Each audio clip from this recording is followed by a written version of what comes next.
And I think YouTube is working. Hopefully it's connecting and people in the Woo-hoo. comments will be able to interact. Let's see. I just want to double check before we start the official introductions for the night. Yes, we are officially live. YouTube is connected. People are here and we're here to talk about Up to No Gouda. So welcome to the final Cozy Mystery Book Club YouTube live stream discussion for 2024. This is where I would insert applause if I could when it comes to all the tech things that StreamYard lets you do or maybe not do. But I am so excited because everyone seems to have really enjoyed this book. A lot of the comments there was so much positivity across platforms when I was asking what people thought about this book. And I am very happy to announce and tell you guys who is joining me tonight. We have returning guest hosts, Paula Charles and Annie McEwen. So I'm going to ask you guys to introduce yourselves. So I'm going to ask Paula to go first. And I have my little overlay to show off her Hammers and Homicide title. Hello, thank you for having us again, Angela. I am Paula Charles. I write the Hometown Hardware Cozy Mystery series. The first one, Hammers and Homicide, debuted in January. And then as Jana Rollins, I also write the Zen Goat Cozy Mystery series. The first one came out in March, and coming up shortly, the second one in both series will be coming out. One in January and then one again in probably March. I don't have a final date on it, but really glad to be here tonight. Thank you. That's so exciting. It's coming. Coming. And Annie, another returning guest host. Let's see if I can pull up the images because you guys have joined. So we discussed together A Killer Plot, and we also discussed Tagged for Death. And this is Annie. So Annie, please say hello. Hi, I'm Annie McEwen. I write the Northwoods Mysteries. And I have 2 books out right now. The first one came out in March. It's called Resort to Murder. It's set up in northern Wisconsin on a lake resort, a family-owned lake resort. And then the second one, Dead, White, and Blue, came out in July. I almost said it wrong. I was going to say Red, White, and Blue. But Dead, White, and Blue came out in July. And then the third one is called Snow Time to Die. And that is with my editor right now. So, and then my publisher wants to release that probably in February.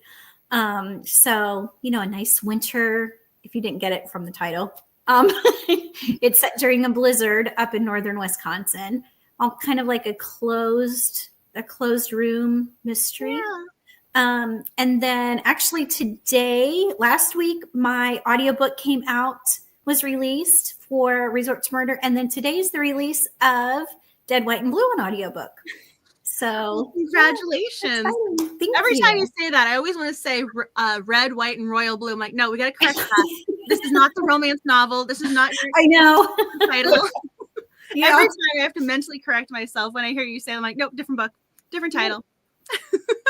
But for those who don't know, I'm Angela. I go by Angela Maria Hart online. I have to use my middle name because there are other Angelas out there. Their mothers had very good taste, apparently. But you might know me as @WriterAHeart over on Instagram, Threads, Twitter, all of the platforms. And then I'm also the one behind everything at Cozy Mystery Club. So if you see a post, that is from me. It's so funny because I've been using the illustrated image that I had designed. And someone's like, oh, there's you. You have a face. I'm like, yes, I do. Thank you. So hello, welcome. And it's so exciting to see these comments pop up because, I have to admit, when this book first became one of our titles, my first thought was Panera Bread because I love their grilled cheese sandwiches with the tomato soup. So I am not surprised that other people are in the comments asking, were you hungry? What was the snack? So I am curious if anybody else was craving some sort of cheese concoction because aside from the title of Up to No Gouda, which I also love so much, we also have a lot of fun cheese references in the book itself. So please comment with your favorite cheese. Favorite type of cheese, I also had to treat myself to the egg and cheese souffle from Panera Bread today because I went too early for the lunchtime. So I was like, okay, fine, I'll do the breakfast, but I still had to go with something cheese related. The 4 cheese souffle. Oh, chef's kiss. So delicious. But if you guys had some cheese, I want to know. But what did you guys think of the book? I'm going to ask Annie first. Did you enjoy Up to No Gouda? Would you recommend it? What is your star rating? So what is your initial thought about the book? I loved it. If we're doing 5 stars, 5 out of 5, I thought this book was so much fun. I'd never read it before. And I actually listened to it. And well, I got it from the library. So I listened to it and I had it on Kindle. And the narrator, I don't know if anybody else listened to it. Ooh, Meeson, that sounds really good. That sounds awesome. But the audiobook is really good. The narrator's awesome. Yeah. But I loved it. And I mean, I'm a cheese freak anyway. So I was all about everything in this book. But I thought it was good. I love the friendships. Oh, I like it. I was going to say, I went all cheese themed tonight, guys. I really went for it. I put so much thought into this. I had these special orders. I just realized it. And so I'm going to get up to show you guys. I'm wearing a cheese over. So I bought this especially on Etsy. I even chose gold jewelry to go with the yellow tones. I even went with a yellow straw for my drink in honor of cheese. So I am embracing the cheese love tonight. So hearing you say you're a cheese person, I'm going, yes, please tell me more. Yes. And how I have been married for 29 years to who's laying on the couch right now listening, to a really non-cheese lover. I think the only reason we've lasted is because I always get all his cheese. He doesn't mess with my cheese. So it works. I'm looking at you. That was one of those How I Met Your Mother references. When was it olives or onions? There was something on the plate like, this is why we work, because I eat this. She doesn't. So it's true. It's been on TV shows. Yeah, he takes my onions. I'll take the cheese. So, Paula, what did you think? Were you an Up to No Gouda fan? I was an Up to No Gouda fan. Yes, and it's the first one I've read in this series, and I want to. I haven't rushed out to buy them yet, but I will. And I'm really jealous that I'm not up there so that I can get the Christmas one that just came out. Dang it. Next year. Yeah. Yes. Yeah. I loved it. I thought, and the setting, anything set in Vermont, I love anyway. And then the name of the village, Balsam Dell, Vermont. How cute is that? Yes. Now I do have to say, I am allergic to dairy. So no cheese in my life. I thought about that the whole time. I love a toasty sandwich though. However, I have recently found most non-dairy cheeses are terrible. They don't melt. They taste like plastic. But I've recently found some that I do like, and one's a feta. So what I did, I went out and I bought a jar of fig jelly, and I made a turkey toasty with fig jelly, my non-dairy feta, and spinach, and it was delightful. I'm so glad you found an alternative, because I feel as if this is the book that will make you miss cheese and give you cravings. So I'm glad you had something you could turn to, because so I have the second book in a paperback over here, but I have the rest of them as ebooks. So this is a series that's going to keep going. So the second book is No Parm, No Foul, which is, I love the puns titles. And then for the third one, we have Cheddar Late Than Dead. So, I have them printed out, and the ratings are always so high for this series. Be Careful What You Wish For is book 4. And then You Gotta Watch Out is book 5, the Christmas one. So also this No Parm, No Foul is, you can see right there with the little pumpkin with Havarti. This one's set during the Halloween. So she's hitting the different holidays. So we have Halloween and then we have Christmas. So I'm going, we get cheese at all the holidays. This is working for me. Did you say, is that number 2? This one, No Parm, No Foul, is book 2 in the series. So I remember when that came out too. And I'm like, all of these have been on my TBR. So, this got bumped up. Now I can't wait to tweet all of them. I know. I'm going to put it up. So Up to No Gouda has been on the TBR for such a long time for me.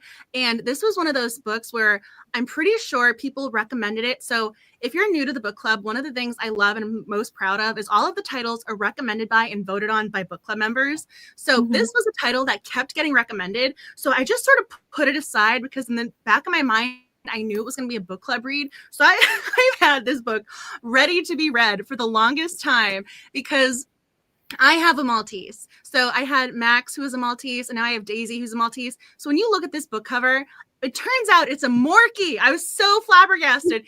It's a Maltese Yorkie mix, but I kept looking at this book cover thinking of my dog. So I was putting this in a place of honor because the book cover was speaking to me as a dog owner. So I was so excited to read this book. And then, I mean, I will say, I'm sorry, like I know everyone's talking about how much they love it. The one thing I wanted was more dog cuteness with Havarti. Havarti was not in this book as much as I was hoping for. So instead, I'm running to go to my little Daisy, my cute little Maltese, who is, she's sleeping. This is usually her bedtime. So give it about 20 minutes and she'll come running in here re-energized. And then I can show you guys the cute little face that is Daisy. But I had to go grab her because I wasn't getting my cozy companion cuteness like I was expecting, because the guy, I mean, he's on the book cover. Havarti is right there. And again, I love that the name is Havarti. So then Havarti is right there again. So I was very surprised how little he was in the book. I'm curious if you guys liked the Havarti. He does look like a Maltese.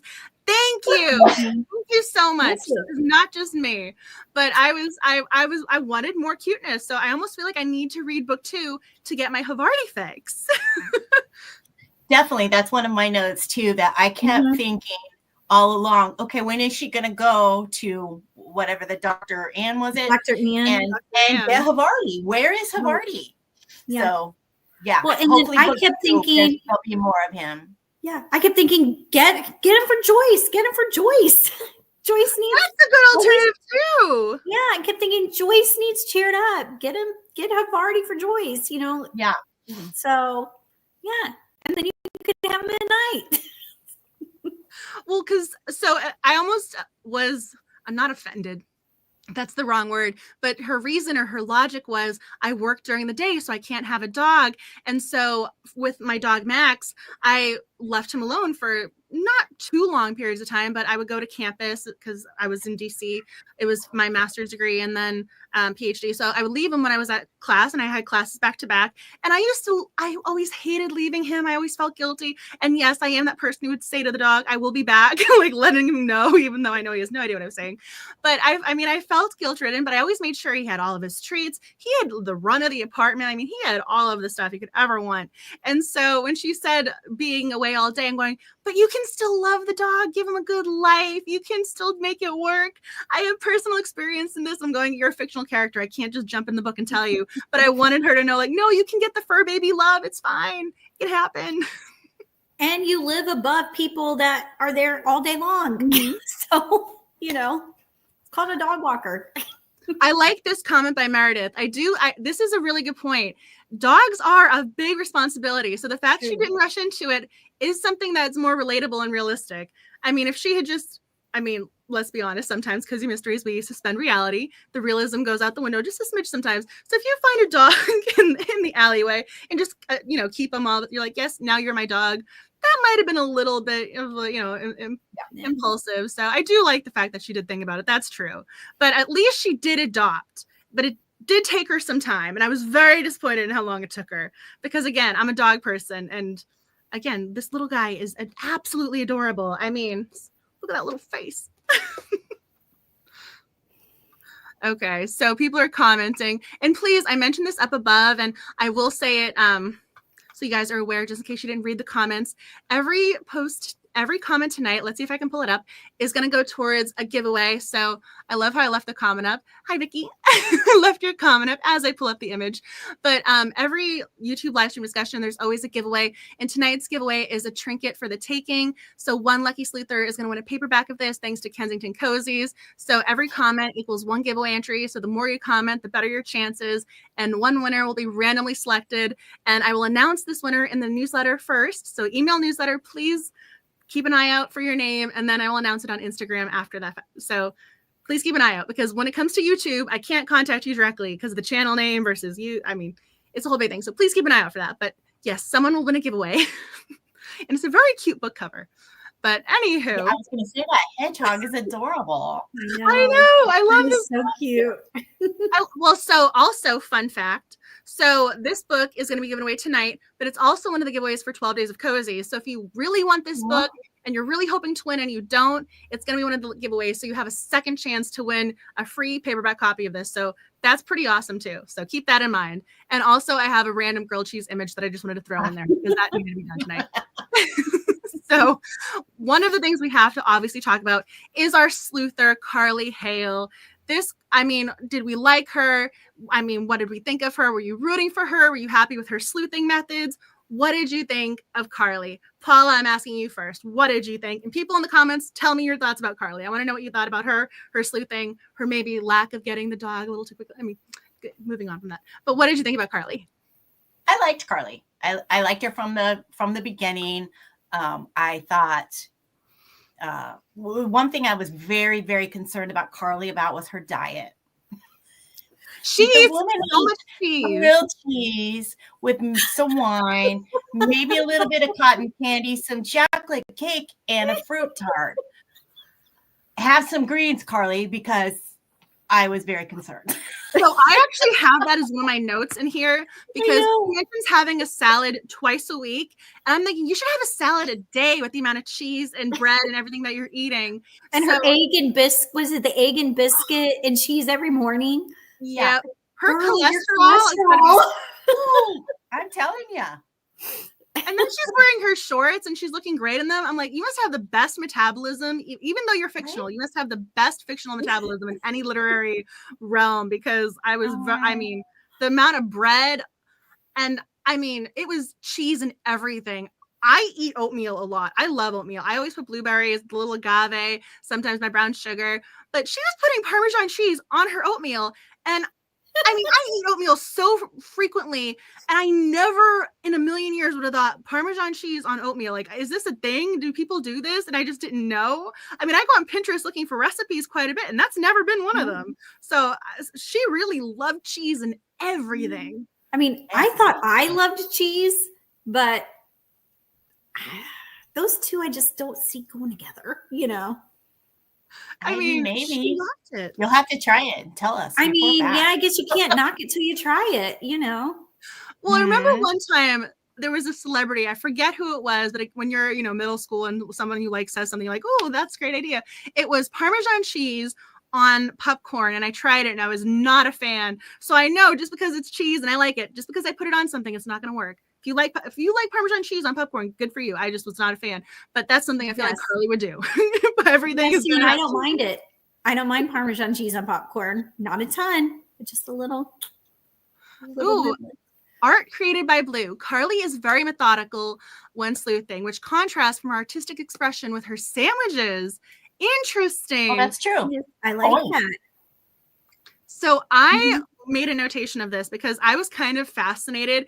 It worked as good marketing business, her little entrepreneur with her owning of a restaurant. She actually made up coupons with the sheer intention of going into the local Peacock. I like it. Yeah. Peacock is named the local inn hotel. So she goes there with the intention with the coupon so that she can snoop and be the sleuther and figure out if one of the potential suspects for our victim is staying there. And this woman, she's investing money with the guy with the newspaper to she wants to legitimize. Yeah, I'm actually doing this coupon. It's in the paper. Yeah, look. Oh yeah, I had them printed up. I'm real. This is actually happening.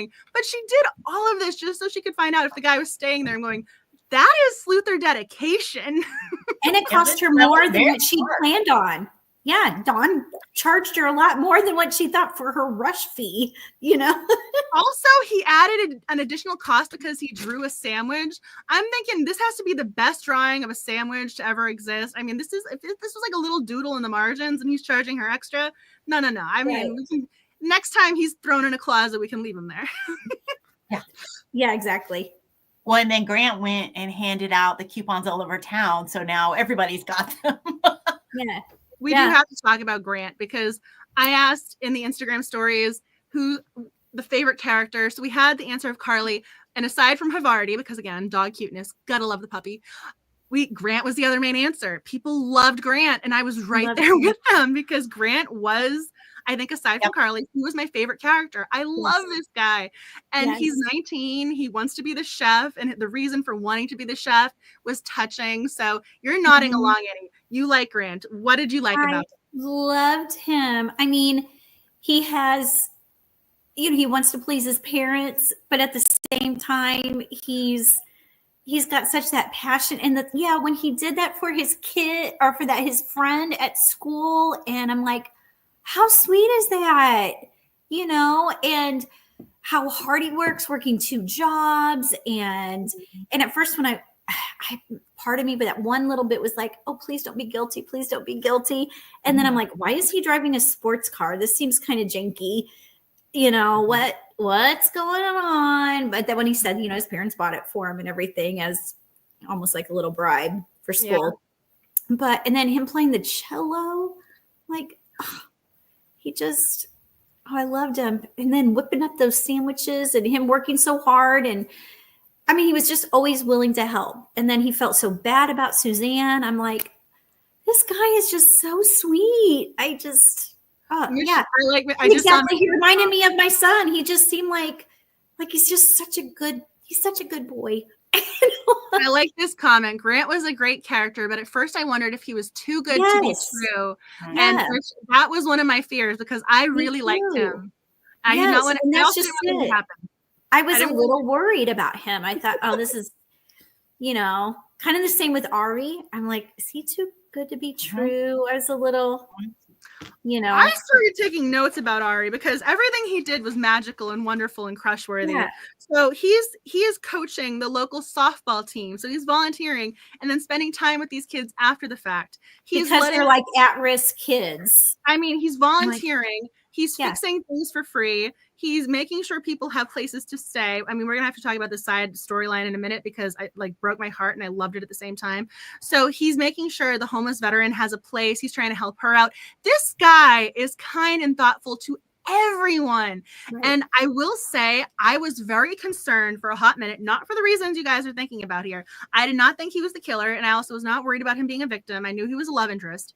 My fear for him as the love interest was that her ex-best friend, whom she broke up with sort of over a guy who was our victim, Lyle married her best friend, Gina, and then Gina and him eventually get divorced. But because Gina was the best friend and this was the guy, they broke their friendship because of him. And then later on in the book, probably around the 60-70% mark, there's a moment when Gina says she has a crush on someone. I'm going, if it is him, I'm going to be so sad that the two women are vying for the same character. Yeah. So my fear was that the two best friends were going to be going after the same guy again. And when his name is Zach, I wrote it down because I was so relieved that Gina had a crush on someone who was not Avi. I was going, yes, you and Zach, you go marry and be like, live happily ever after, have wonderful, cute babies and make more cards to give out at the holidays. I was so happy that she liked someone who was not him. I was afraid that he was going to be the wrench in the friendship. So I was very happy that, okay, he can just go be the amazing crush book boyfriend material over there. So that was my biggest concern for him. I was worried that the two friends were going to break up again over a guy. And I was so happy that was not the case. Spoiler alert, they become friends again. And yes, he did seem too good to be true at first because he was so amazing. Yeah. Thank you, Michelle. Yes, thank you. Because when she ever said she had a crush on somebody and she didn't name who it was, I was just sick to my stomach as the reader. I'm going, oh, please no, please don't do this to me. And I was so relieved Linda Reilly did not do that to me. So thank you, Linda. I know I've never met you and we're on a first name. Okay. Yes, thank you. Everyone seems to love him. I'm glad you guys liked him. Is he now a book boyfriend? Are we rooting for this relationship? I mean, so you guys both enjoyed him. Was there something in particular about him that you liked the most?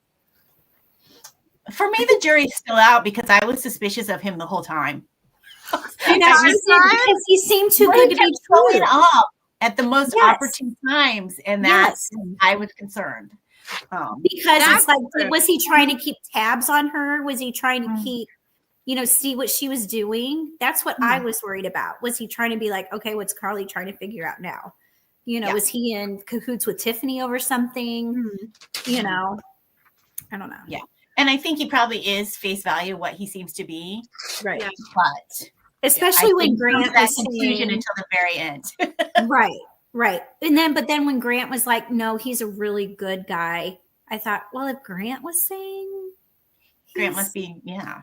Because I'm like, she really trusts Grant after we saw that Grant isn't the killer because he just felt bad about Suzanne, Yeah.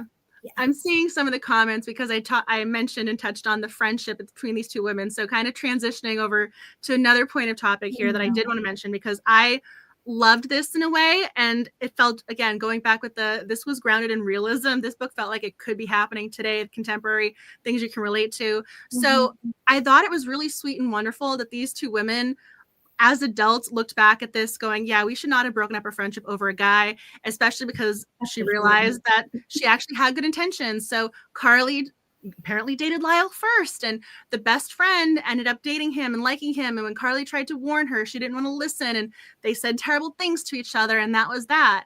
And so now she said 15 years later, I remember that it was 15 years later, they were able to reconnect. And I love the moment when Carly goes in to Gina's shop. She owns a card shop. I also love how we get a little bit of crafting in this cozy mystery, even though it has nothing to do with the cheese theme. I love that the best friend is she's a little crafter. So she owns her card shop, and she goes in there worried about what Gina's going to do. And she comes over and just hugs her.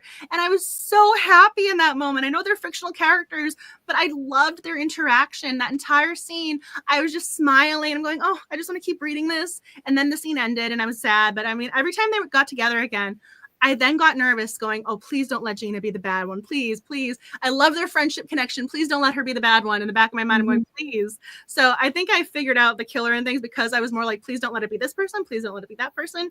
But their friendship was so cute. And you guys are nodding along. People in the comments are talking. So what did you think about them reconnecting? Did you like it? Was it believable? What did you think? I think so. I mean, I think because after Gina saw what a horrible person Lyle was, she's like, yeah, Carly was right. I should have listened to her. I mean, I've had a lifelong best friend. And if she would have told me, hey, listen, this guy's bad news, I would listen to her. But, if I didn't, kind of like Gina did, and then all of that, yeah, she's probably like, I cannot believe I treated Carly this way. And then when she was like, I've been waiting for you to come in, it was like, oh, and then the fact that Carly could just forgive and forget, I mean, because when Carly needed Gina the most, when her husband died and everything, I think that was pretty big of Carly to, put everything aside and be like, we're starting over, or we're picking back up when things were good. So I think that says a lot for Carly that she just put everything aside and all the nasty stuff that was said. And, she wasn't there when she needed her the most. And so that kind of tells what a good person Carly is too, I think. So you're thinking about the friendship and how it displays Carly's character more so than the friendship itself. That's really an interesting way of putting it in context lens to view it through. I like that because she did have to forgive her. I think the reason why I'm not as upset is because they were in high school. So I'm thinking in high school, they always say your teenage brain isn't fully developed till you're 21. So until you're 21, your brain is underdeveloped and you're going to make impulsive decisions. So, I mean, it felt real to me. I personally don't think I would have believed a guy over a friend, but it's something that I've seen and I can totally understand happening. So it was something where I'm going, yeah, this would happen. But the fact that you're pointing out that she just forgave her and moved forward. I think that is a great show of why we like Carly so much. Yeah. Right? But I mean, like, she forgave her she really thought when Daniel died the 2 years before, or was it 2 years? 18 months. I looked that up. I double checked. That she's like, she was my best friend and she didn't even reach out to me that my husband just died. I mean, that would be heartbreaking of, hey, you could have at least put this aside because I've been through the worst thing that could have possibly imagined. So, but I like, how they let's just start over. So, so I like that. She needs a sidekick. Paula's nodding. I'm like, what did you think? I'm nodding because I can see that now. But so for me, I was very suspicious. I think I was suspicious of everybody during this whole book. It's a cozy mystery. You have to be. Even the one guy who's mentioned once. He's a suspect. Yeah. I mean, I wanted their friendship and their reconciliation to be genuine. However, I was super suspicious of Gina because I had, and we're not spoiling anything yet, but I was 100% convinced that the killer was a woman. Yes. And that Janet was way too obvious So my suspicion landed on Gina because Lyle's our victim. Carly and Gina fought over Lyle, and that's what broke their friendship up. Gina was married to the guy, and suddenly now she didn't reach out to Carly when Carly's husband died, and suddenly now she's like, oh, I meant to, and I forgive you, and will you forgive me, and blah blah blah. I mean, and it turned out to be great. However, I was like, she's just trying to get close to Carly again for a ploy because she had something to do with Lyle's death because she's the ex-wife. Oh no, when you're the ex, they always say like the spouse is the first person you suspect. Totally agreed with you. So that's why I don't think I fully appreciated their friendship until the very end, because until that moment I was like, you're on my list. I mean, I eventually figured out who the killer was, but like I wasn't fully like on board, not on board with her, but I wasn't fully, like, okay, I mean, if I didn't want anything to happen to Grant, I didn't want him to get a paper cut. I really liked him as a character. And with her, I'm like, okay, yeah, you work with cardstock. You might be getting paper cuts. It's okay. Like with him. So with her, I was a little more like, okay, we'll see what happens with you. But I liked the fact, like when the book closed and when I was done with it, I'm going, yeah, I like the representation of female friendship. It was like in retrospect where I'm thinking back, making my notes, and I'm going, that is a great thing right there. But in the moment as the reader, after I get through the scene that I'm loving, I did have that, wait a second, what's going on? Because she said she was married to him for 3 years. And so it took her a little longer than I thought to figure out what a bad guy, but thankfully she did get out of that situation. But again, she's a crafter, and in Cozy Mysteries, crafters are good people. We should have known better. Right. But someone, I think it was Crystal Tina, it's Tara. I always want to say your real name, but I want to go by your username so people know exactly who I'm referring to. But we do have to talk about the fact that Carly is a widow, and she is a young widow. So she just turned 32 when the book starts, and it's been 18 months since her husband passed away. And I wrote down his name. His name was Daniel, and he was an engineer student who had this wonderful laugh, and they seemed really happy together, and he was such a kind person. I think it put things in perspective with her a little bit, because this man died trying to deliver wood to help this family stay warm. And his storyline is so tragic and sad. And I don't know. I mean, this might be a little bit more of a spoilery thing, but we're eventually going to get into spoilers. But this isn't really about the murder mystery quite yet. This is a side storyline here.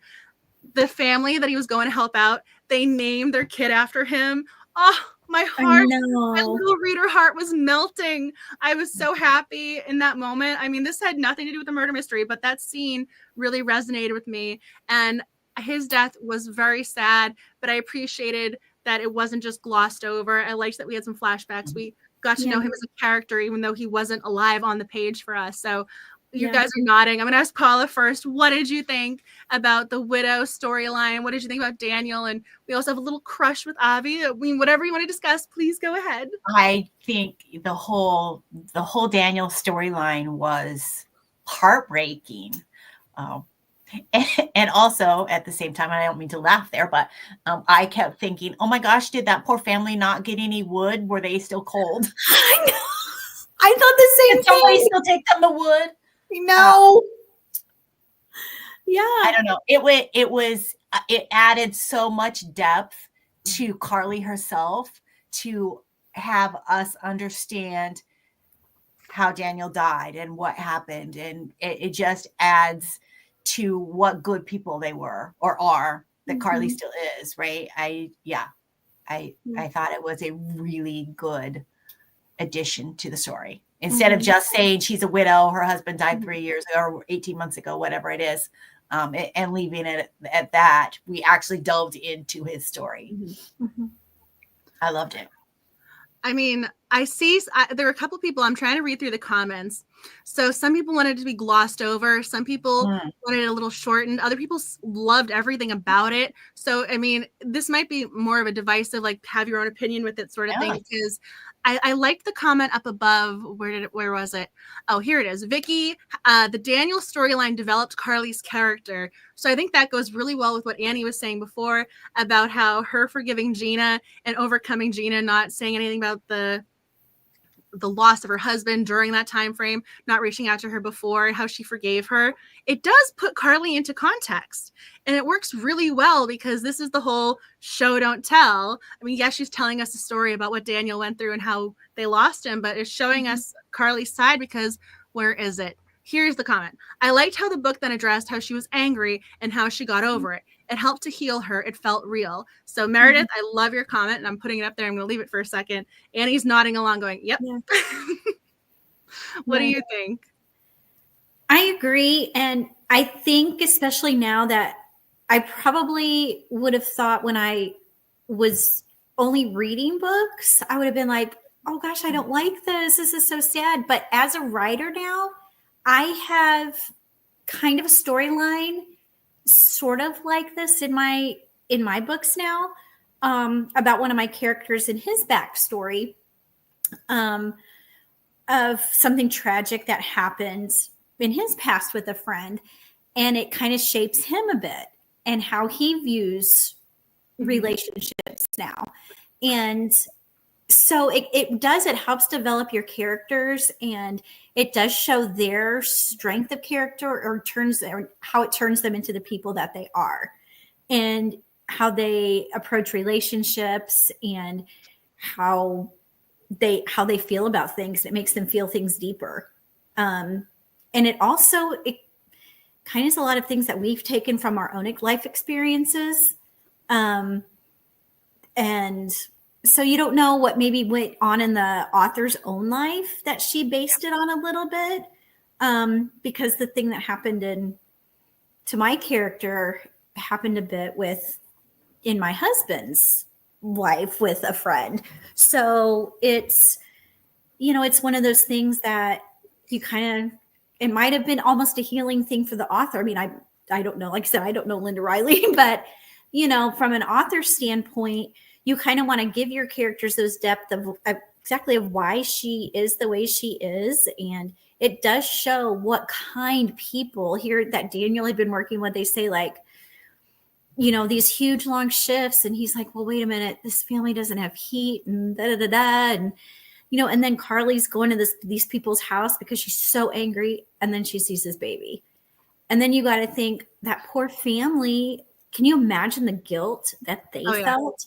And you imagine how scared they were when they realized who Carly was. I mean, it's just a whole beautiful story of forgiveness. And I mean, yeah, it really shows what an amazing person Carly is. And then look at how she was with Becca. That was the veterans thing, right? The veteran storyline. Look at her. She did not know that woman from, Adam, and just trusted her, but it's like she sees a good person in her. She's a very good judge of character, I believe. And look how she was with Tiffany. I mean, she was a little snot. But it's like she brought out a good side of her. I mean, I want to be friends with Carly.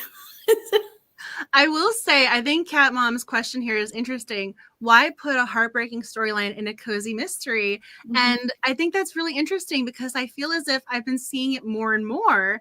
And one of my favorite is Kate Kingsbury. She has one about it's The Merry Ghost Inn, and I love this series. And this isn't really a spoiler alert. It's revealed pretty quickly in book one. So the main character she was forced to have a hysterectomy due to a car accident, and she always wanted to be a mom. And so this is her grieving the loss of her future children, and she's mad because the ex-husband, he was the one who was driving the car that put her in this situation. So I mean, that was one of the first times where I felt like it was dealing with grief for me as the reader.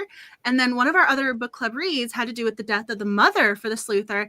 And that was really sad. And so it comes up, but then there's something, if you've got it, Haunt It. That book was so light and airy and fun. Like every page there was a joke, and I was smiling the whole time. I mean, cozy mysteries, they hit differently sometimes depending on the writer or the book or the theme. So, I mean, that is a fair question because she did spend a lot of time talking about the husband. But at the same time, as the reader, I'm thinking, yes, we might get references to him in book 2 and 3, but we're probably not going to get any more backstory flashbacks in the same way. So he might get referenced, but this is the book where I think it gives us the foundation of who Carly is and what she went through. Oh, yay, Debbie. Yes, it is a great series. I love that book series. Fun. Yeah, it's a cute series. They're only 3. It's devastating. No, I just have to listen to them on like they're available in the Audible library for free, I'm pretty sure, because I love my Audible credits, of course. So I have the paperbacks. I listen to them on audio. I don't even know how many times I've listened to the audio. I love the narrator. Everything makes me happy with that book series. And I can always include the links because people are talking in the comments like, what book is this? So I think it's called The Merry Ghost Inn. Kate Kingsbury. It's a I'm gonna look up the books and share them, but it's a great series. I highly recommend it. Fun. Yeah. They're just kind of. I have not read it, so I'm gonna look it up. Yeah, it is fun. You'd like it, Paula. But that's what I mean. Like the same stuff. Like, it's different because there's this ghost, and they also name the ghost. Like they give this ghost a name, Orville, for no reason. They just love. They don't. That's right, Orville. And so you get like this fun side, but again, she's dealing with something. And then there's actually, I mean, the dog that she gets went through his own little trauma. At one point, I'm going, as the reader, and as I just told y'all, I am a dog mom. I am an animal lover. And if anything had happened to that animal, I was never going to finish book 1. I was just going to be, and DNF, we're walking away now. So it's interesting when you can have books that give you the light, fun, airy, and then 5 pages later, you're going, and now I'm tearing up. So it's interesting. Oh, okay. Crystal T knits. The sad stories make the cozy mystery more real, so it's not all sunshine and rainbows, which can get sickening after a while, and then you can relate to the characters in a more real way. And then, yes, I'm glad people are talking about this because, okay, so now you're saying there's hardly anything about the husband in the second book, so it does make sense why he's in book 1 so much. But okay, 2 through. I don't read cozies for a type of trauma. I want them to be lighter and not as consequential as real life. That is a very fair point. I always, again, think of cozy mysteries as a spectrum. So you don't really know where they're going to fall until you read them. So I hope you at least enjoyed parts of the book, even if some of it did give you a little bit of a teary eye. So hopefully the little puppy cuteness that was there on the page you're able to enjoy. Oh, and yes, we do have to talk about, because you're talking about Carly earlier. And so Annie was saying how she wanted to be friends with her.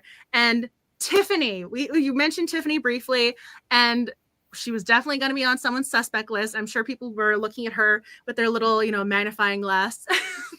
So our victim, Lyle, I also wasn't sure about Carly investigating him at first, because he's going to be kicking her lease is up. He's going to be kicking her out of the restaurant. And above her restaurant, his girlfriend lives, aka Tiffany, who is going to be the aspiring designer for the local town. She wants to open a boutique and help people pick out their clothing, help them dress better so that they have special occasions. They know exactly what they're going to wear.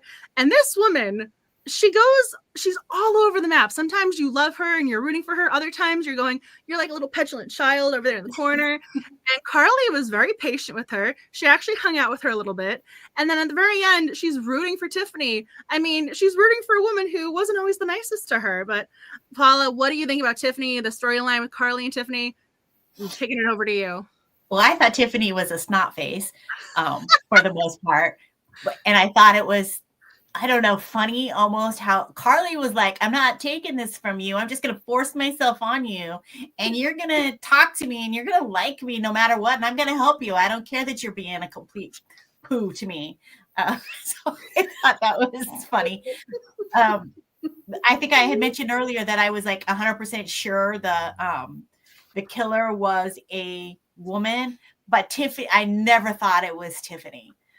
She was too obvious. She was too obvious. Yeah. It was like her and there's Janice and then there's Joyce. And Janice is the other one who was like the scorned woman.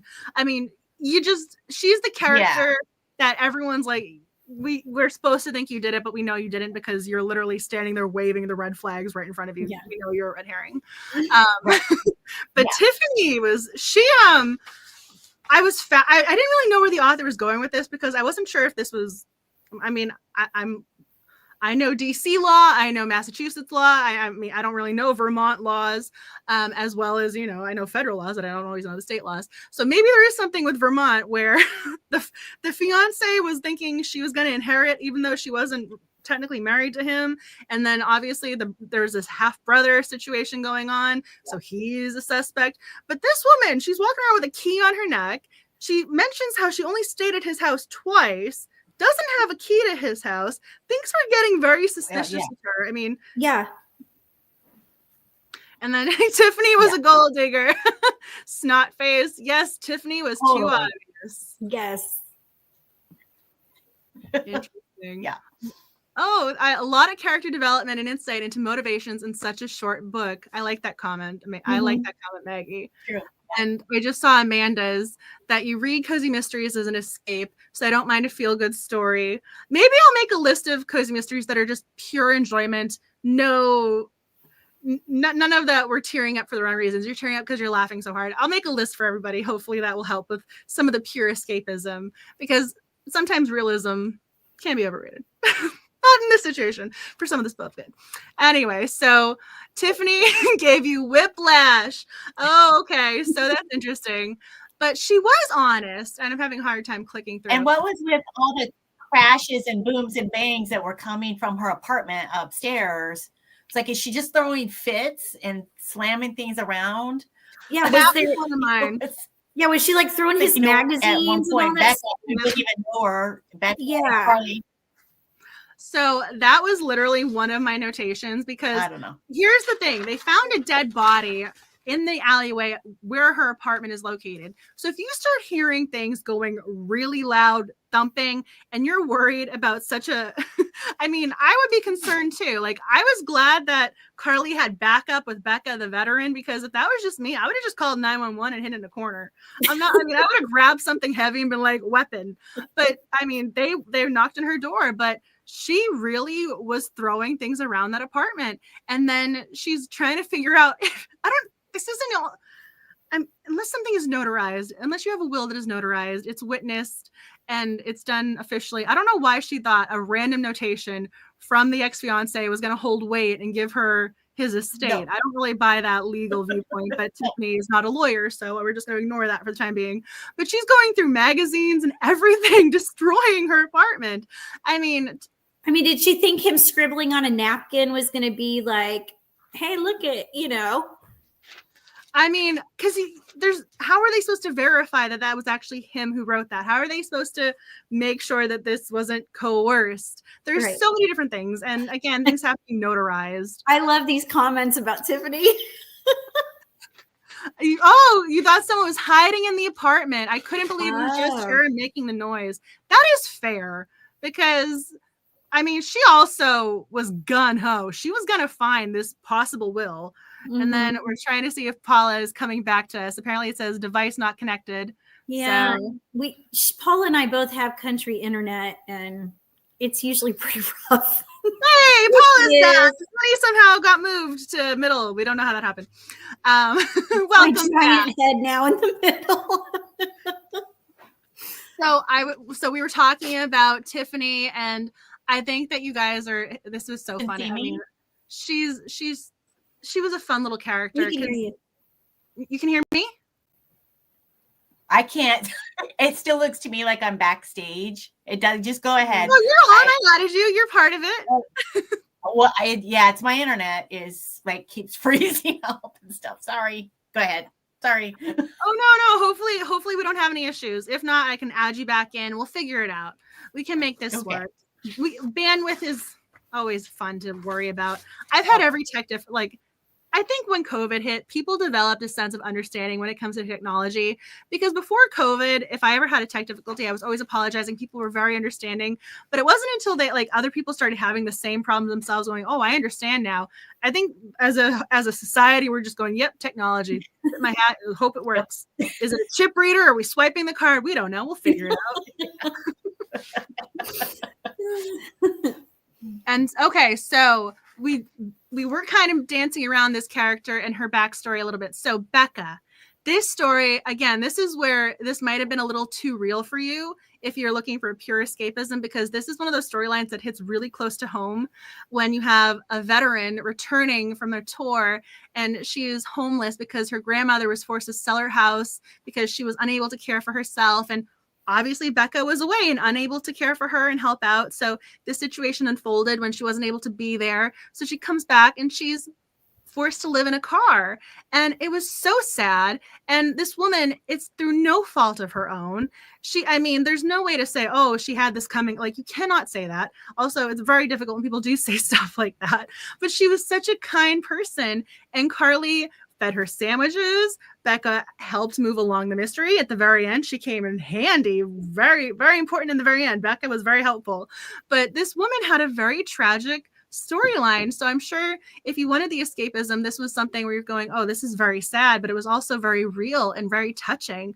So I'm sure for some people it might be a little divisive because it was so real. But I mean, it also really struck me. I mean, I come from a family of vets, so I was, I want Becca to be happy. I don't know what's going on in book 2 and 3, but I'm rooting for Becca. She cannot be a victim. I'm rooting for her.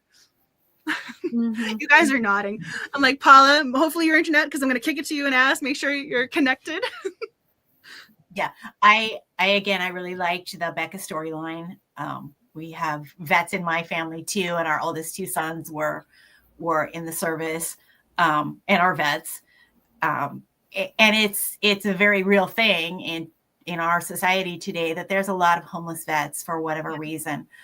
So I really like the storyline. I really liked that Ari was helping her out. What I hoped would happen, and what I kept while I'm reading it, the scene where Carly and Becca first meet, and Becca's learning Carly's learning Becca's backstory. I'm thinking, hire the woman, for crying out loud.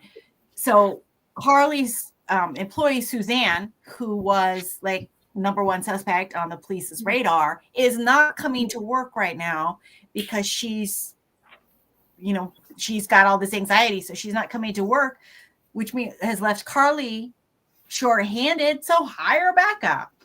And then I keep thinking, okay, well, hopefully when Tiffany leaves, that apartment's going to be empty. So here's a part-time job and here's a place to live. But we'll see. I'm not. Obviously, she didn't offer her a job. Well, but Becca ended up. So, I mean, we can get into. We've been talking. We've been talking about other characters. We've been talking for a little while now. We can get into some spoilers with the murder mystery here. So we have our victim, Lyle. Tiffany was the girlfriend. She's a suspect. When it comes to the big reveal at the end, we eventually have. So I'm trying to think where to start with the story. So we have our woman dealing with MS who has a caretaker, and this caretaker is no longer her caretaker at the end of the story, but now Becca is her caretaker. So Becca is now officially taking care of another wonderful woman. She's going to be living and having a roof over her head. Thankfully, she's going to be helping out this woman who also really needs someone in her life. So I'm not disappointed in where her storyline went. I was glad that she was not in that car anymore. And I love that the town wanted to help her out and be there for her. But again, I wanted her to have that safety, that comfort. And so I was very happy that we got that at the end. Again, we all want our justice, our happily ever afters. And we want, I mean, sometimes they have little mini cliffhangers. We can never have a cliffhanger when it comes to the overarching mystery. Just throwing that out there. But I did not want to be what happened to Becca as one of those curious questions of I need to pick up book 2 now because I was unsatisfied with 1. I was very happy that Becca was okay when I closed the book. Yes. And I guess I should clarify that to say while I was reading that scene, which is long before the end of the book, I was like, why don't you just hire her? Yeah. So yes, I was very happy with the wrap up as well. Oh, this is cute. Crystal T knits. I thought Becca and Gina were going to live in the same house as Carly. I was glad at least one of them moved in. That would have been cute. All 3 women under the same roof. I would have liked that storyline. But I did see Meredith's comment because Meredith did want Meredith, you want to go be the nurse. You want to go take care of people.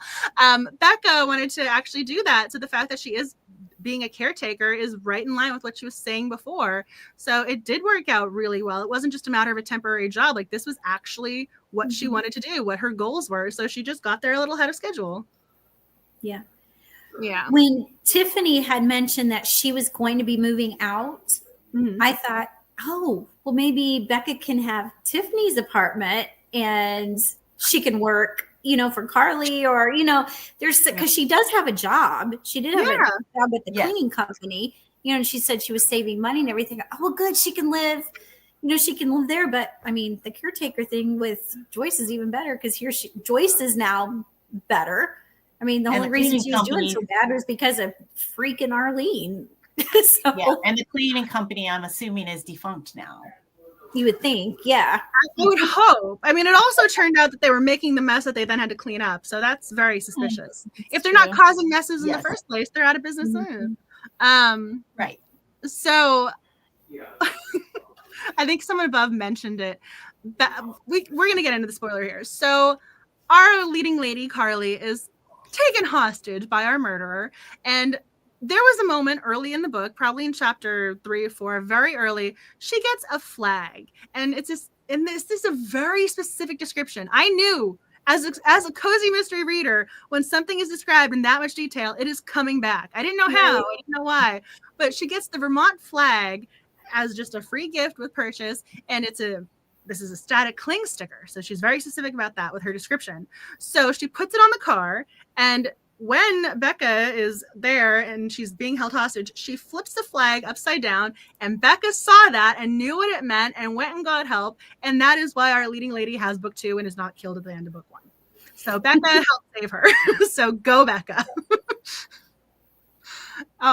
Yes. Oh, okay. So people are talking. So yes, we do have to talk about the murder. What did we think about Arlene? What did we think about the storyline? Who here solved it? Who solved the mystery of Up to No Gouda? Anybody? I know there's always a delay with YouTube. So Paula's shaking her head. Annie's looking a little like, had an idea. So I wondered, but I didn't guess it until Arlene walked in and saw the magazines. So I'm going to tell. Was acting weird. Exactly. That's when, that was it. I missed any clues that were put down before that. Did not pick them up. No, like when she talked about hitting his car way in the beginning of the book, I didn't even think about that. I didn't think of it in that context. I thought that was just supposed to show him being a bad person, right? Because again, Lyle is the victim, and we want to hate the victim because it makes it easier that they're dead and murdered, and I had my theory. I knew it was going to be either Joyce or Arlene. So my theory was, at one point reading this, I'm going, please don't let this be the case. If so, I'm going to be very upset. But in the back of my mind, my theory was Joyce didn't have MS. She was faking it somehow, and she was going to be the killer, or her roommate or the caretaker was somehow involved with it. I knew it was going to be the neighbors. I just didn't know what the logic was. Because again, when you read mysteries so much, and you have a character who watches fugitive TV shows, and that is referenced on more than one occasion, somebody's a fugitive. You don't know which character off the bat, but I knew it was going to be one of those 2 women. So I knew that. I didn't know it was going to be Arlene. I didn't thought know it was Gina. What? I thought it was Gina. You did? Okay. Yeah, the squirrel thing I thought was weird. I thought the squirrel thing was weird too. I was like, that was kind of a weird thing that just happened. Yeah. So Amanda knew something was up based on the squirrel incident. And then 2 through, I wondered because Carly had that hangover after wine, but I didn't think she was the killer based on that. Just guilty of something else. And I saw another comment.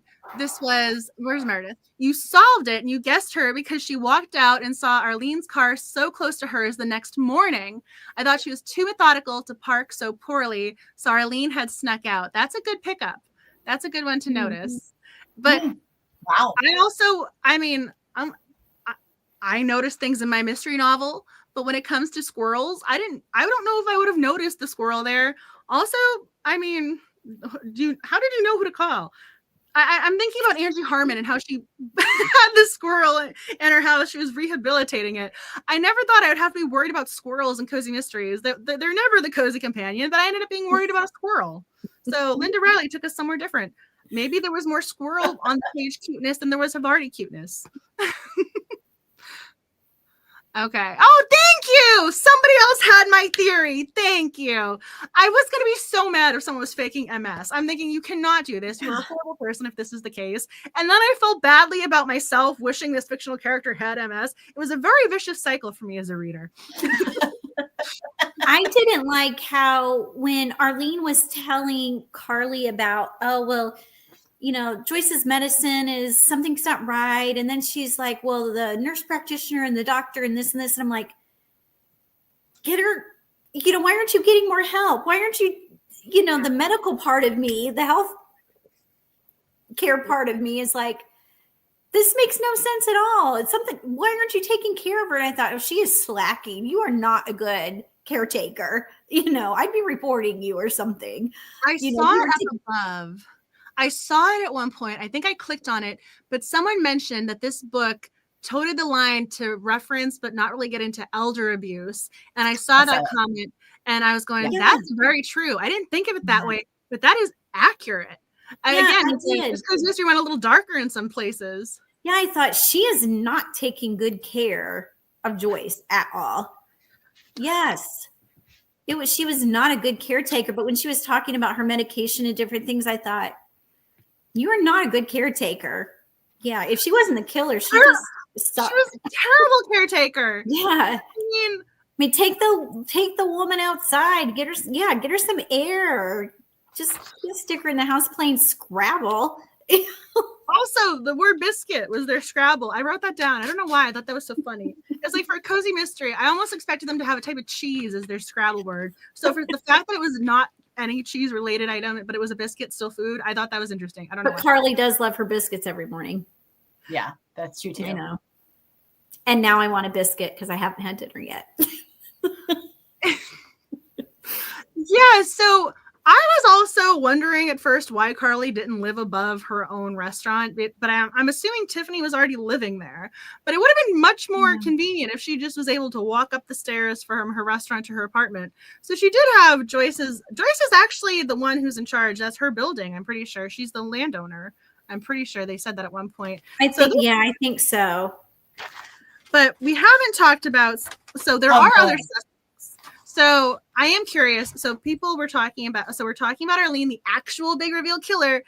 But did anyone suspect? I had the notes. So we have the half brother Matt, and then we have the man who owns a snake. And for some reason, as soon as the guy owns a snake in a Cozy Mystery, you associate this character with a snake. You know he's a bad guy. You don't know where it's going, but you know he's a bad guy just because of the way snakes are perceived and what they represent. Sorry if you own a snake. I'm sorry, but that's how people associate it. There's a reason where there's symbolism involved.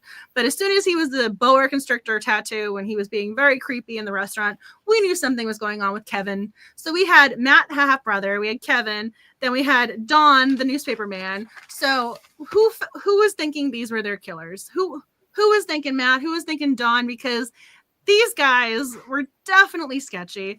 I mean, I told you guys my theory, but that does not mean I didn't look at these guys and went, you're somebody I'm rooting for. You're my new book boyfriend. No.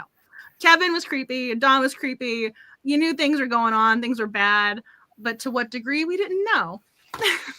And Kathy, you thought it was also when Kevin called. No, go ahead, Paula. Go ahead. When Kevin called Officer Palmer cuz in a conversation in the Eatery, I was like, okay, something is up here. And Officer Palmer is obviously a dirty cop. Mm-hmm. So and he ended up not being as horrible as I thought he would be. I mean, as involved, I guess, as I thought he might be. But I was suspicious of the two of them for sure. Yeah. But not of Matt or Dawn they were. I didn't have Matt either because I thought Matt was too obvious. Mm-hmm. Yeah. So when it comes to, Kevin, Dawn. So these men, Dawn is the one where I love the fact that we're referring back to him as a child, where Carly babysat him once, and it was one of the worst experiences of her life.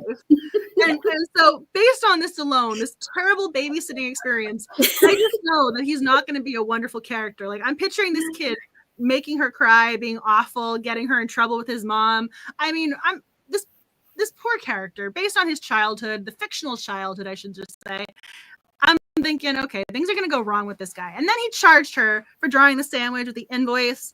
I didn't know how Don was involved. I didn't figure that part out. But eventually it's revealed that there are robberies and Kevin is helping. I mean, this is a whole big thing at the very beginning. And we almost kind of come full circle because the sheriff or the head detective, I don't know if he was a captain, what his rank was, but I think it was Chief Holloway. Actually, now that I'm saying that out loud. Yeah, I think he was the chief.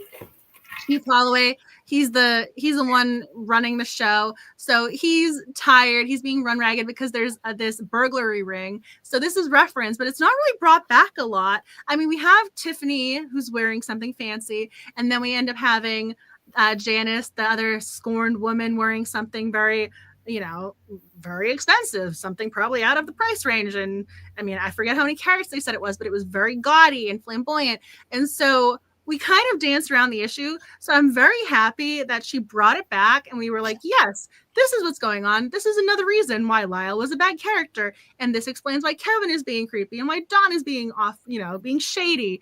So there was more than one mystery going on, which I kind of liked. And I thought that made it a little bit more intriguing.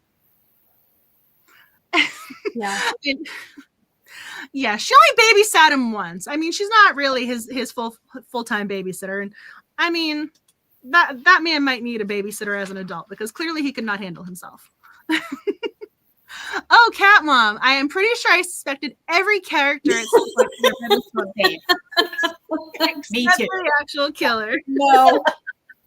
I even suspected the bread lady. Is it Sarah? Yes, she's in my notes. Yes. At one point, I was like, oh, please don't be her because she makes such good bread. Yeah. So they seem like a nice couple. I don't want you, but I suspected her at one point too. I had to write it down because Lyle cheated her out of $1,600. So it's a decent chunk of change. I mean, her security deposit that he never gave back. And he had fictional photos that he doctored to say, like, yeah, she left the area in a terrible state. Like, I'm owed this money. And so this woman is in like 2 scenes, but even I had a notation of like, Sarah, ? Colm, ? So I was going like, he delivered the bread. But by delivering the bread, we got gossip, and that led to other things. So they played a part, but I was really... the storyline of why she was renting from him for the sister who was studious, who wanted to be off campus and away from parties.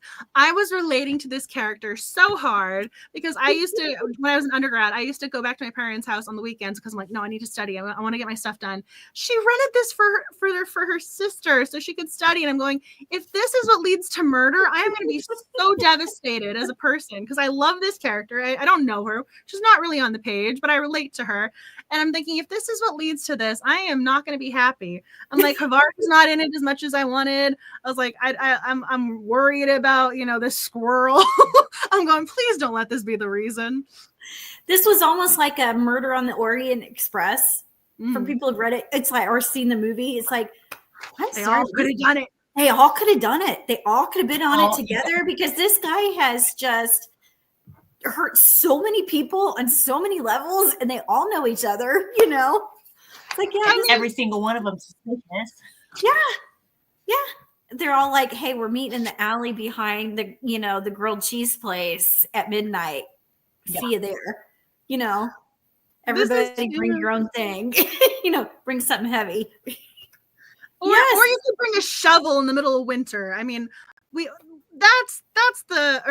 a shovel in the middle of summer. She brought a shovel in peak tourist month because I think they said it was taking place in July. I'm pretty sure at one point July was mentioned. Because it was getting really hot. Yeah. So the murder weapon was a shovel. I mean, so we have Carly's car is taken in because they're searching for the weapon. Her eatery, they go through that with their warrant. They go through Tiffany's apartment. They go through Tiffany's car. They're going through all of these things. Suzanne's car. Hi, Suzanne's car. Yeah.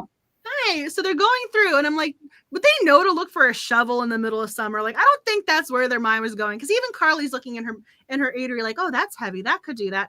I wasn't thinking shovel in July. Hi. I wasn't either. Okay, puppy cuteness time. Aw, hey Daisy. Hello, cutie pie. And she does look just like yes. I never would have thought more. So this is what So this is a Maltese. This is what I would have thought Morky Havarti was a Morky.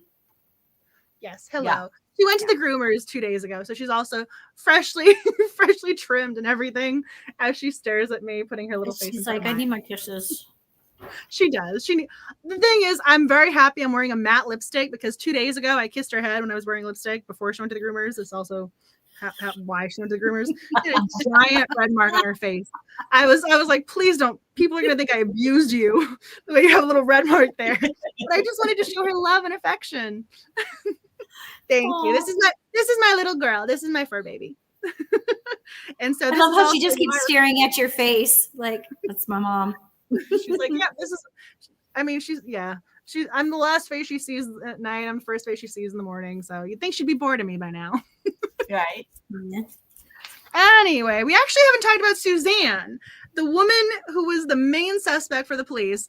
Did you think she did it? Were you worried about her? Daisy is over here with her own thoughts and opinions because she listened to it on audiobook with me, I'm pretty sure. What did you think, Daisy? I know. We're like, She was like, more Havarti, please. Also, she does eat cheese. She loves cheese. So I understood that part of the book. Mine do too. We call it paying the cheese tax. The dogs know the minute we get out like any kind of cheese, they go running to the kitchen, And my husband's always like, you got to pay the cheese tax. And we have to sprinkle a little bit of cheese on the floor, give them a little chunk of something every time. I love those little snack packs. They have the, what is it? The walnuts and the peanuts. And then they have the cranberries and the cheese on the side. I have to give her some of the cheese slices. Otherwise I'm not allowed to have my little snack pack.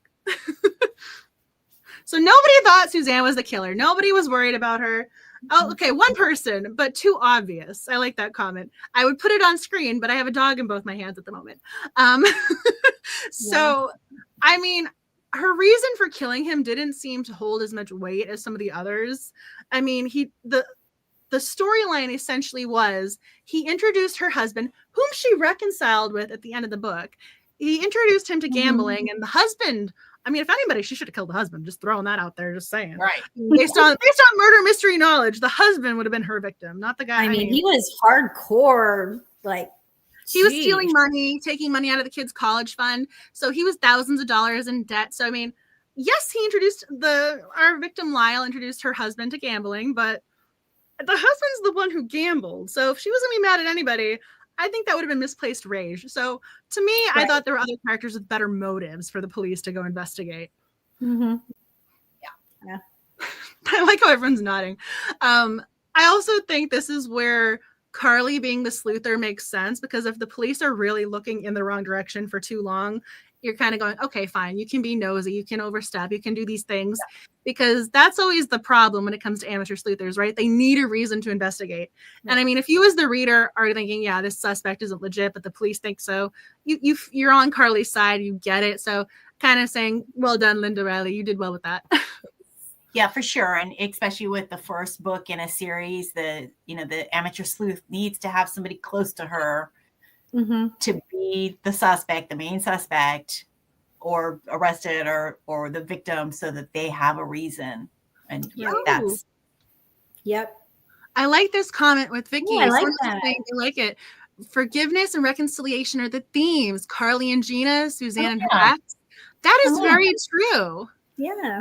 Because even forgiving, like, I mean, the family who needed wood, we shouldn't forgive them. But like Carly forgave the situation, like she's coming to terms with things. That's a really good. I like that. That's a really good comment. And I also like to say they had to forgive themselves. As I'm over here with my baby Yoda mug, so I'm like, I apologize. I was like, I didn't want to lose my voice. Yeah, I like that. But that's a really great comment and really great way of looking at it. So one of the shows that I always loved, it's a comfort watch for me, was The Closer. And one of the things they always said was each season had a theme. So now I'm curious, like, if each book has a theme in this series, like, okay, season 1 meant, woman in power and a man's world for the closer. What does book 1 here mean? Okay, season 2 is this. What does book 2 in this series mean? Now you're going to have me looking for the themes of this. And again, Cozy Mysteries, fun, lighthearted. Now I want to go all literary and analytical on this. And thank you. Yes, The Closer. It's a great show. Thank you. I try. With my literary, my pop culture references with murder mysteries. You're all weak. But if there is something you guys want to talk about, any comments or anything about the book, a character we didn't discuss, scene, line of dialogue, I'm pretty sure we've touched on all of my notes. But if there was something you guys wanted to touch on, now is the time to mention it. I'm pretty sure as I go through, I mean, there's so many things with this book to unpack and touch on. But was there something, Paula, Anna, you guys wanted to touch on? Character, storyline, scene, something? I'm going to ask you guys, ask you in the comments. This is your time. You can guide the conversation if there's something we missed that you're wanting us to touch on. I mean, obviously, I just want to say the food puns for the names of the cozy, like the grilled cheese were great. So just going to throw that little notation out there. I love the names of the different orders for the eatery itself. So those are cute.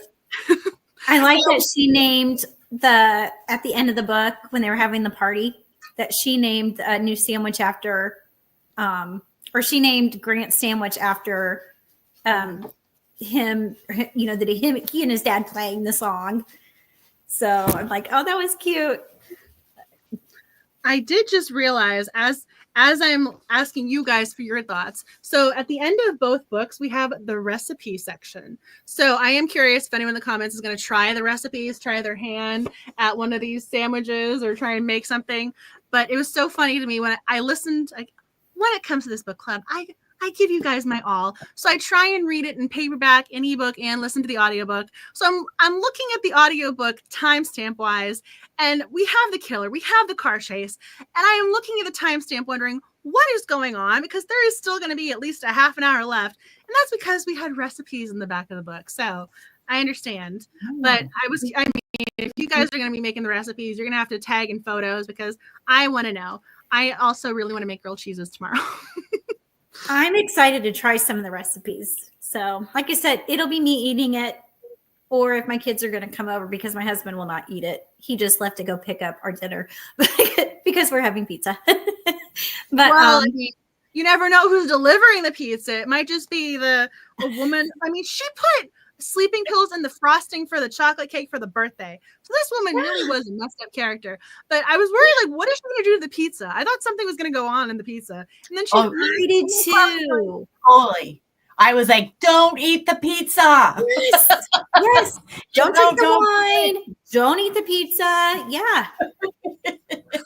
I mean, luckily, the only thing I could think of in my mind was that she did not poison him, but at the same time, women as the murders usually equal poison. So, it would not be too far-fetched for a female character to then poison someone. And it turns out she already did kind of poison her in a different way. She got her unconscious. Oh, you guys are so cute in the comments. So yes, I love the recipes in the back. Me too. I'm not necessarily a baker or a chef, but I also just love reading them. They make me happy. I like knowing that these are possible, and it's almost like the characters can come to life if you take the time to go create their recipes. It's really fun. Yeah. Don't eat the pizza. No, I know, right? We're supposed to enjoy the pizza. Somebody else has recipes in her books, and it's not me. It's not me Paula? either. I don't. Oh, you post Just them a lot online. of food. We just eat a lot in my books. But well, but I mean, Aunt Ellen's recipes. I've had it in my newsletter. I've sent out some recipes. That's right. Yeah, in the newsletter, I guess. Yeah. Oh, I see a comment. I saw us. You want to know about 12 days of cozies. Okay. So who has questions? Who wants to know about 12 days? I have my printout. I'm going to throw this on here. So these are the QR codes. You can actually go to thecozymysterybookclub.com, click on the link for Christmas. The 2024 information is a drop down. You can find it. There are pages of information. So it's still currently a work in progress. All of the Instagram stories, all of the Instagram challenges have been posted. So day 1 is Sherlock Holmes. Day 2 is Miss Marple and Poirot, inspired by Agatha Christie. I am going all classic mystery novels this year. So again, it's not necessarily holiday themed, but it is all mystery themed. So you can go check out all the Instagram challenge.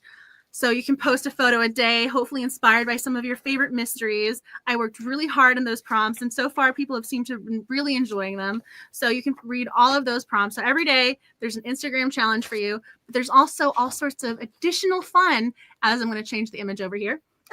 So I was a little under the weather this past weekend, so I need to follow up with some of the authors, but there are going to be author chats across platforms all 12 days. So December 1st, Vicki Delaney, I believe it's now going to be on Threads. So I was so prepared. So I have my little stack of books. So these are all authors who are joining the 12 Days of Cozy celebration. So we have some really big name authors whom I really enjoy reading. I love Darryl Gerber. Just technically Tracy Hall, like we have the different names. So there's so many great authors: Liz Ireland, Ellen Byron, Jennifer J. Chow, whom we read before and we'll be reading again. We have Colleen Cambridge, aka Colleen Gleason, the New York Times bestselling author. So we have a lot of people joining this. So I'm really excited.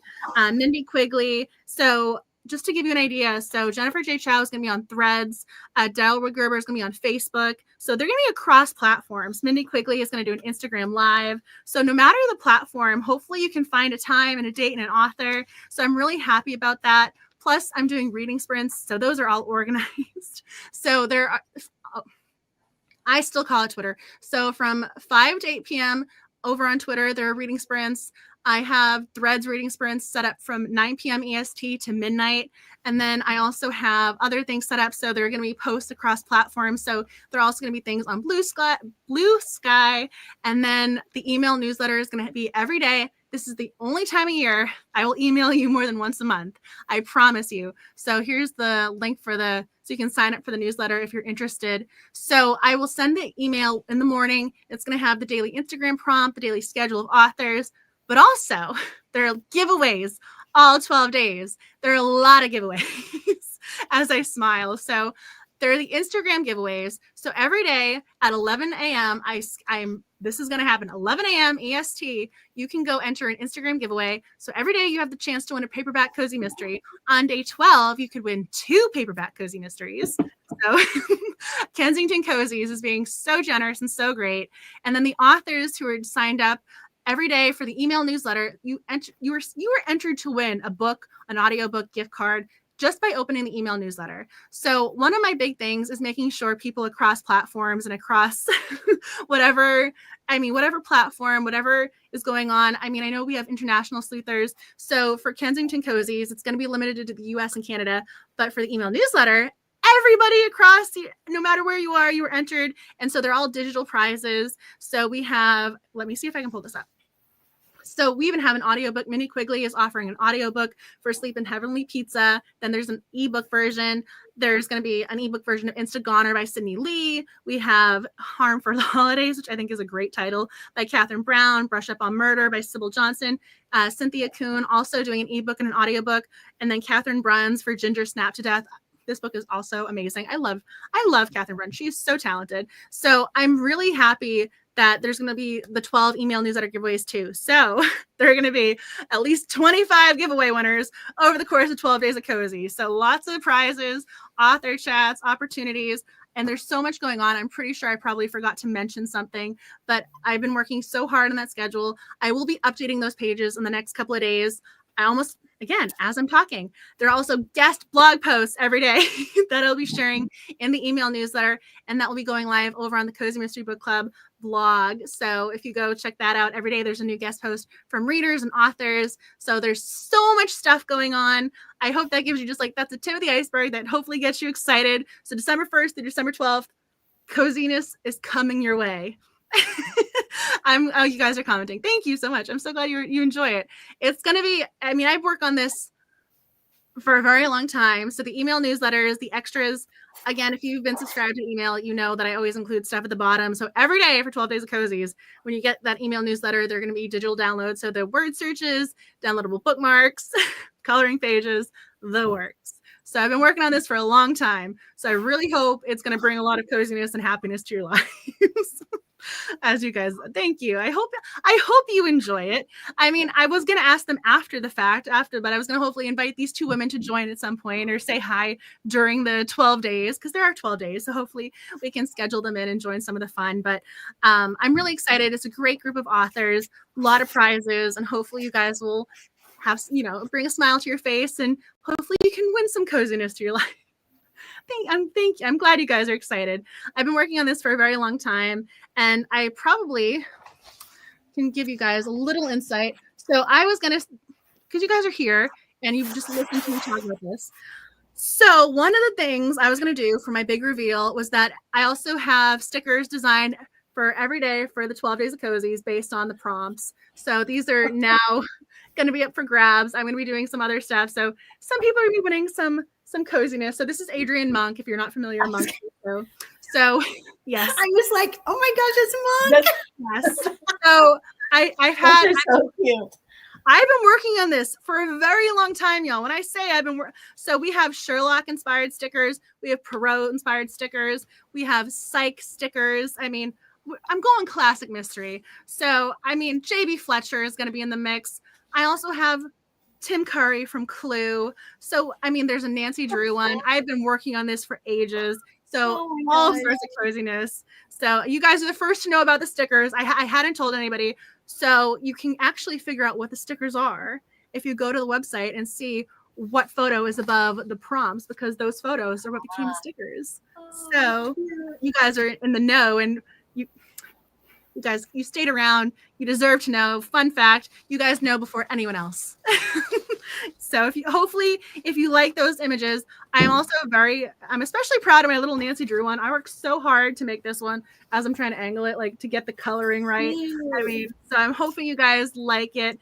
I mean, I'm going to be doing some of that stuff on my platforms because, again, I'm going to be joining these Instagram photo challenges too. I'm posting on, so we have the Cozy Mystery Book Club account, but I have my account too. So I've been working on my own Instagram photos. So I'm joining the challenges. I'm not just asking you guys to do it. I'm doing it too. And then before I forget, we also have the buddy read for December, because this is the last live stream for 2024, which is mind blowing. And so, I mean, I get to go do this, which is just insane. Look at the TBR. This is where we're at. And now I get to check it off. Oh. Checking off up to No Gouda, which leaves us with one book left on the TBR. So essentially, hopefully, as I go click through that, it's the Christmas Murder Game by Alexandra Benedict. I'm going to hold up the cover. That's the book blurb. So this is the book, the buddy read title. So hopefully you can talk about it during 12 Days of Cozy. I'm going to have prompts across platforms to hopefully cultivate a conversation. And if you guys are interested in the book, one of the prompts on the very last day is holiday themed. So naturally, it plays right in. You can also just Agatha Christie, Hercule Poirot. You can never go wrong with Poirot.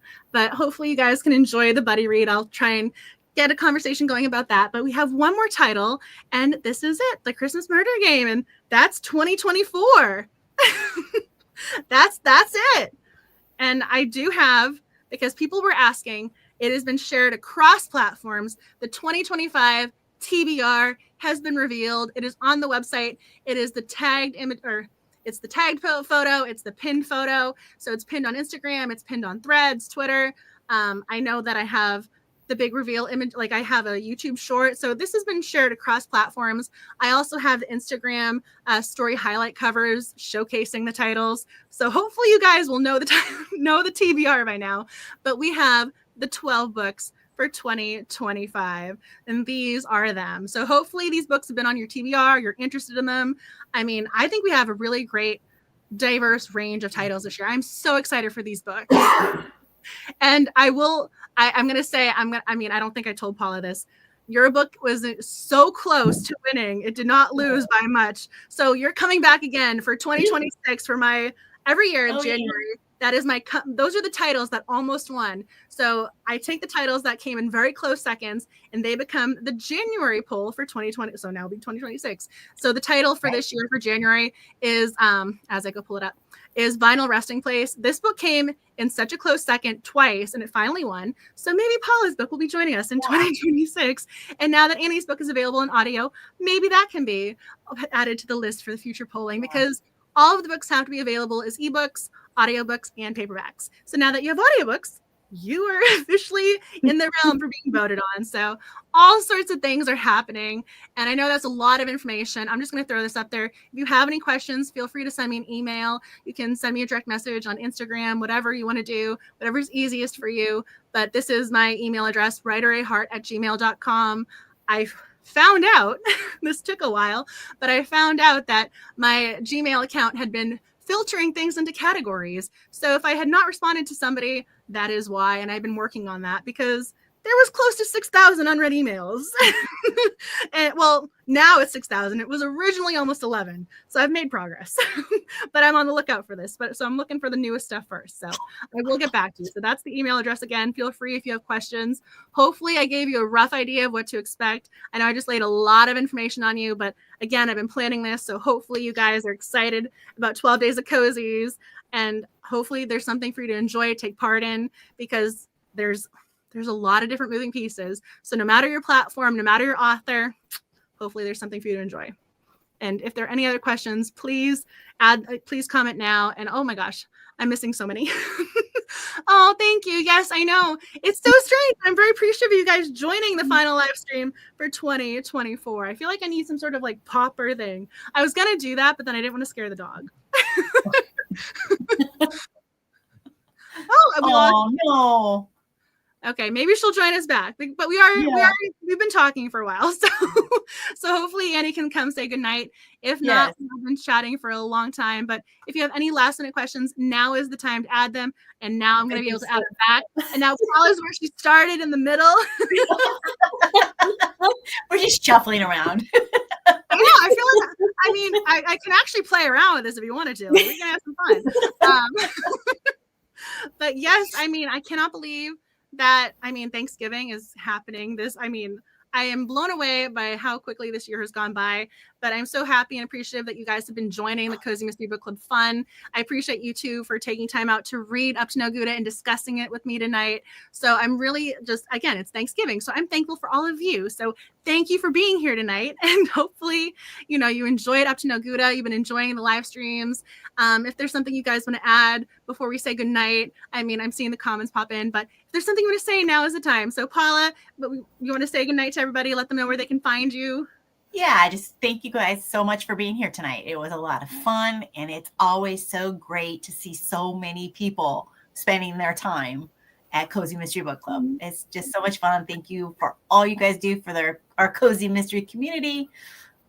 You can find me at paulacharles.com is my website. I was hacked early in the year. My social media accounts were hacked. And so I'm no longer at Paula Charles on Facebook and Instagram, but I am Rainy Day Mysteries. So you can find me there. Yeah. And Annie and I both have we're a group of 10 authors on a new Facebook group called Murder They Write that we would love to see you there as well.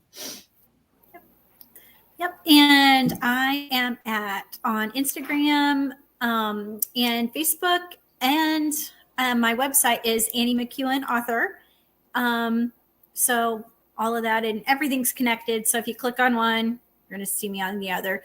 And then usually if I'm posting something, Paula's on there and vice versa. So one of us is always on the other's thing. We call each other our writing besties. So we're pretty much joined at the hip. Yeah. And I'm about ready to take the writing off of there. We're just besties. We're just besties. So yeah, if you want to find one of us, the other one is going to be right on there. Not far behind. Yeah. Yeah, exactly. So yeah, if you're going to find one, you're going to find the other. And yeah, Murder They Write is a lot of fun, and a lot of the authors that I recognize so many of your guys' names from being on our things anyway. So it's so awesome seeing everybody, and I love that you guys support Cozies, and it means so much to us, especially being newer authors that we are. The support is just absolutely amazing, and it just means the world to us. So we're very thankful for you guys, and thank you to Angela too. So yeah, It's just it's great. Thank you for being here tonight. And before I forget, I saw Crystal T. Knits, aka Tara. So I saw Crystal T. Knits comment, and so she is actually going to be joining me next year for 2026. She's going to be one of the guest hosts, and let's see if I can go pull it up. So she's going to be joining me. I believe it's for May. So Mimi Lee gets a clue. And this reminded me, because I've been organizing and working on this. If there is somebody you wanted to recommend as a future guest host, I can't guarantee a spot, but if there's someone you think would be a really great guest host, or you yourself are interested, I will be creating a list. And so if you're not a guest host, I can hopefully reach out to you for a podcast episode or something else. But I want to know who's interested, who would like to be a guest host, who would like to do a podcast. I just want to make sure that I'm opening up the opportunity for that. Those of you who would be interested, you let me know. So Crystal is going to be joining me. So I already have, let's see if I can go pull this up so I can give you guys a little hint of what's happening. So again, you guys are in the full know. I mean, there's a lot going on back here when I'm like pulling this stuff up. So Ben is the permanent January guest host. Y'all love botany and books. He posted a photo. So we're going to be discussing Vinyl Resting Place. And then for February, we have a new guest host that you guys have not had before. Her name is Tori Luce. I absolutely adore this woman. She does romance. She's so hysterical. I mean, she is a cat woman too. So she's a cozy companion expert. So she is going to be a lot of fun. And then Marta, who is not joining us tonight, but she let me know that she wasn't going to be attending, but she's always joining live streams. You guys know Marta. She's always popping up. And then Nicole Azalin is going to be the guest for March. So these are just some of the people you can look forward to discussing Cozy Mysteries with in 2026. And again, cannot believe I get to say 2026. I feel like, no, 2025. 2025. Wait a minute. I'm like, wait a minute. I was like, wait, hold on. I know. I know. I can't believe I actually have notes for 2026. Like, this is how far in advance I've been planning. I was like, wait a minute. I am way behind schedule here. No, I mean, anyway, this is why I need to call it a night before I start making stuff up. No, but I have, again, I think I mentioned 2026 because I mentioned Paula's book will be in January 26th for the voting poll. So you guys know what one of the titles will be for the Google form. So you guys know where I just went. Okay, thank you. Yes. Yeah. I didn't mean to scare you guys. I'll edit this out for the podcast. But anyway, Crystal, Tara, she's going to be joining. I just thought I forgot what year it was. No, I did. I think ever since COVID, you could tell me it's any day of any year and I'd believe you. This is also why I need to probably take a night so I can go give my voice a rest. But if you guys do have any questions, please let me know. I'm really happy and appreciative that you guys enjoyed the book. You took time out of your day to talk about Cozy Mysteries, and hopefully you can join some of the 12 Days of Cozy's fun. I really want that to be an enjoyable experience for everybody. It's meant to hopefully bring smiles and bring coziness to you. Again, hopefully there's some way you can partake and maybe win a cozy mystery. And speaking of winning, make sure you check the December 1st email newsletter because someone might be winning a book tonight. So please double check that. And thank you again to Paula and Annie for joining. And thank you guys for commenting. So in the meantime, until 12 Days of Cozies and I get to talk to y'all again, I appreciate you guys. And please stay safe, healthy, and happy. And as always, happy reading, writing, and sleuthing. Bye, everyone. Good night. Night.